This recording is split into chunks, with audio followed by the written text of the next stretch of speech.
yahamagaje mukeba we amutumira nk'inshuti azi yuko aje kumufasha umurimo, birangira abafana be bose bamumazeho. Iki ni igitaramo The Ben ategura gitangira umwaka ku itariki ya mbere z'ukwezi kwa mbere buri mwaka, yita The New Year Groove. Bruce Melody yakigaragayemo, ariko ibyabereye kuri stage yo muri BK Arena byari ibitangaza bikomeye cyane.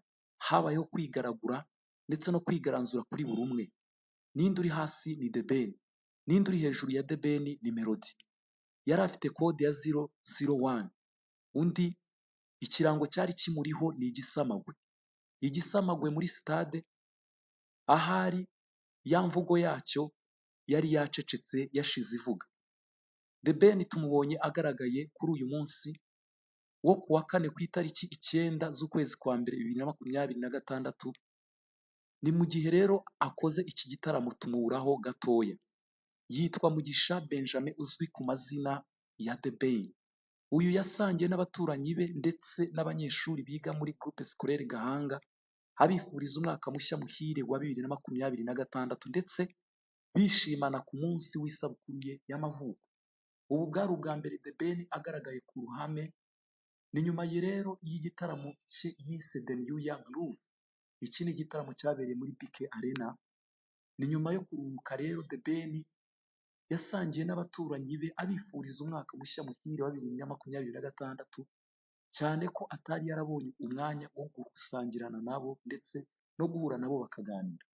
Iki gikorwa rero yahuje rero n'umunsi mukuru we w'amavuko, aho rero abanyeshuri biga muri Groupe Scolaire Gahanga bamutunguye, baramuririmbira, bamwifuriza isabukuru nziza ndetse baramuhobera, barishimana.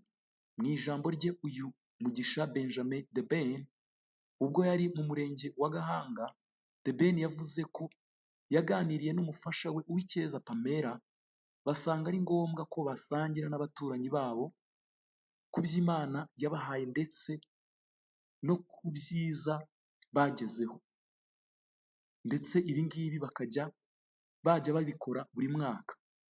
Nyuma yaho The Ben yakomereje i Gahanga, aho yemereye rero umwana muzasobwa laptop. Umwana wamubwiye ko agorwa n'amasomo yiga ndetse yemerera undi mwana inkweto ziri mu bwoko bwa godiyo zo gukina umupira. Ni nyuma rero yo kumubwira ko akina mu kademi ka APR FC, ariko akaba adafite inkweto zo gukinana. Uyu yitwa The Ben, mu ihangana rikomeye cyane na Bruce Melody.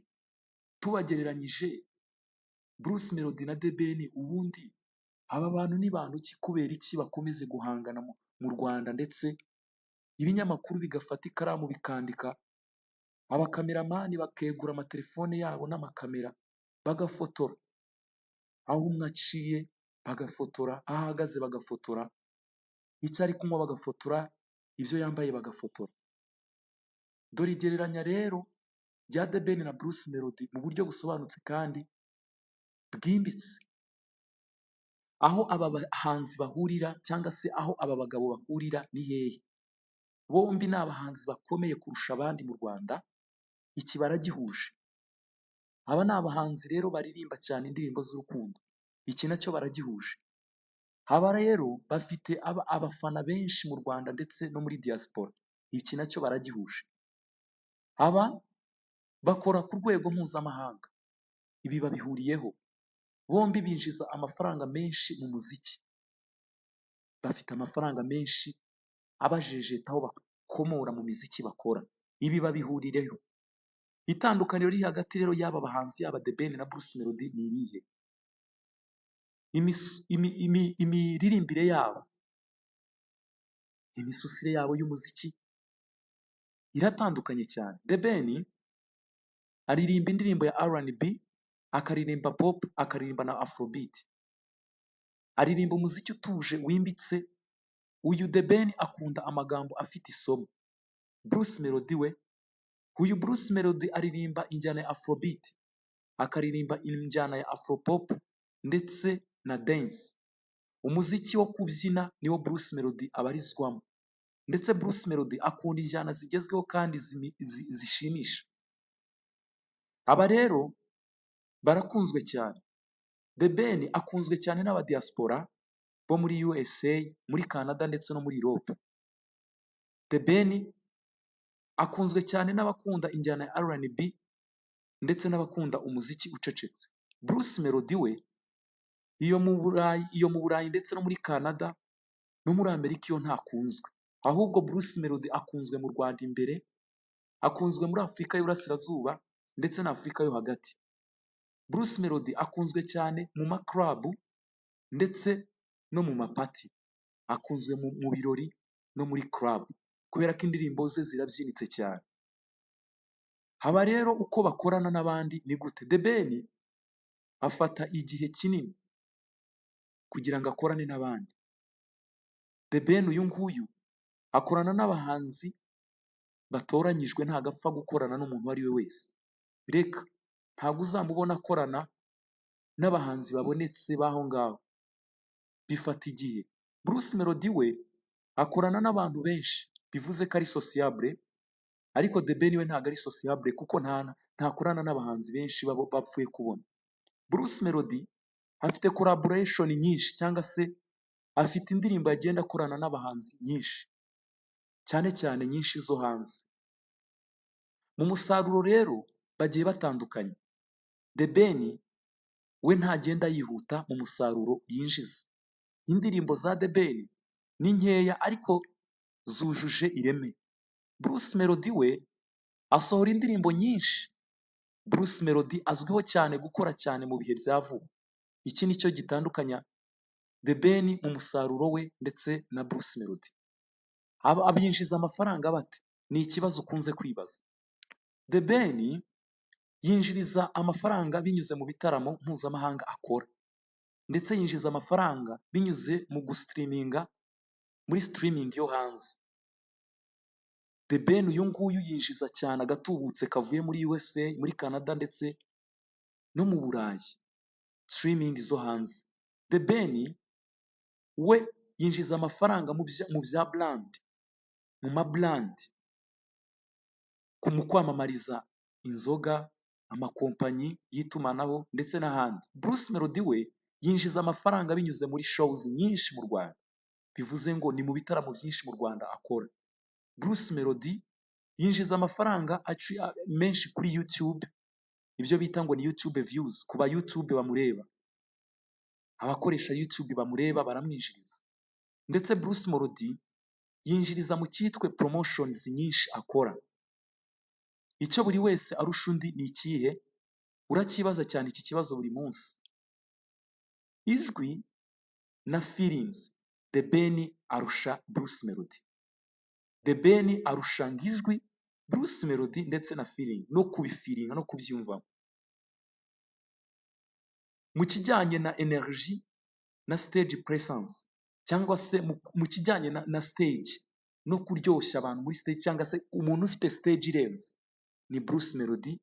Ndetse kuri stage akoresha imbaraga, akoresha umuhate we wose.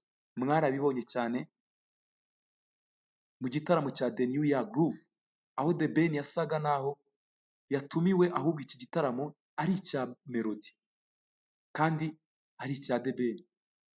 The Ben arusha Bruce Melody mu buryo mpuzamahanga, cyangwa se ibyo twakwita international, kuko The Ben mu buryo bwa international, cyane cyane mu Burayi no muri Canada no muri Europe, arazwi cyane, birumvikana. Bruce Melody we arusha The Ben cyane mu kijyanye na consistency cyangwa se hit rate, arusha cyane arusha The Ben. Bruce Melody aramurusha. Bombi lyrics z'urukundo cyangwa se mu by'urukundo, mu magambo y'urukundo baririmba bararenze.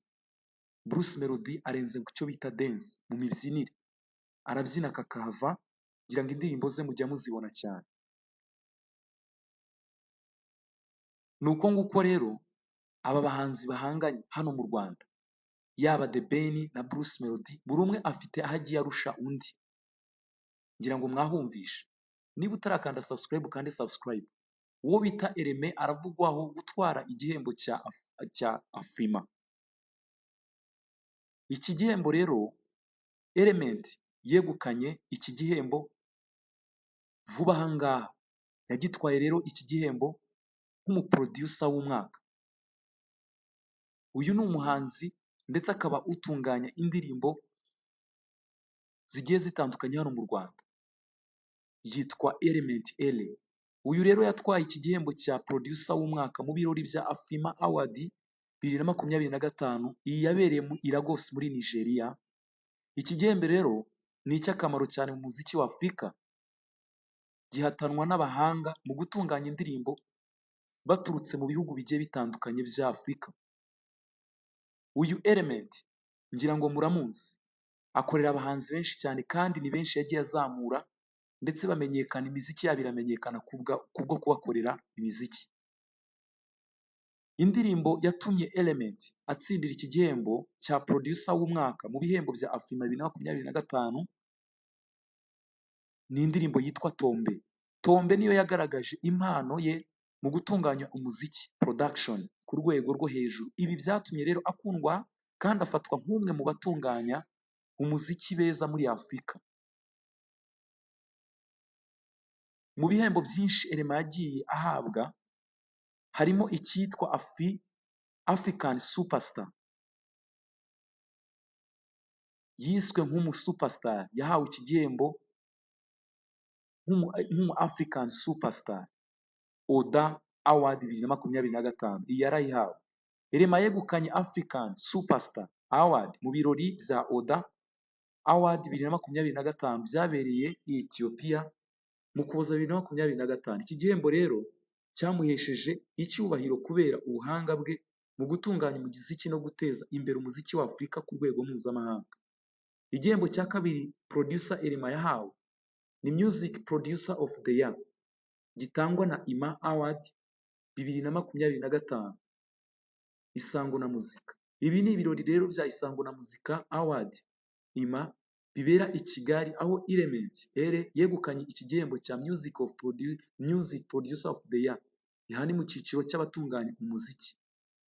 Ibi byerekana ko mu Rwanda ubuhanga bwe bwemewe kandi bukwiriye gushyigikirwa. Ikindi gihembo yahawe, Element yari mu bahataniye mu byiciro bitatu muri Iconic Award 2025. Iconic Award, Iconic Producer of the Year, Iconic Video of the Year ku ndirimbo Tombe, Iconic Song of the Year nanone ku ndirimbo yitwa Tombe. Ari nomine. Nubwo rero yabaye nomine, ni ikimenyetso rero cy'uko ibikorwa bye byubashywe mu ruhando rwa Afurika.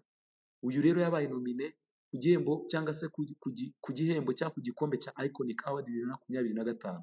Ikindi rero, ubushakashatsi bw'indirimbo ye Mirere mu bihembo bya Grammy.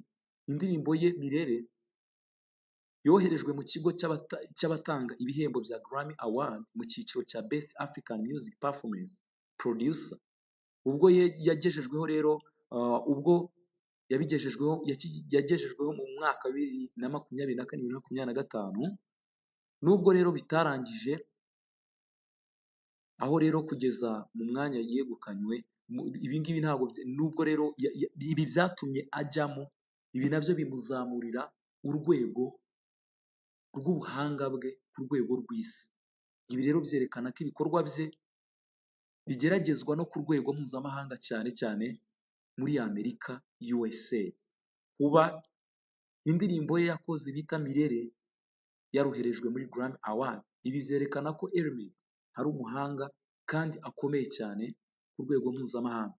Kanda subscribe niba utarakanda subscribe, ubundi dukomeze kubana 5 kuri 5.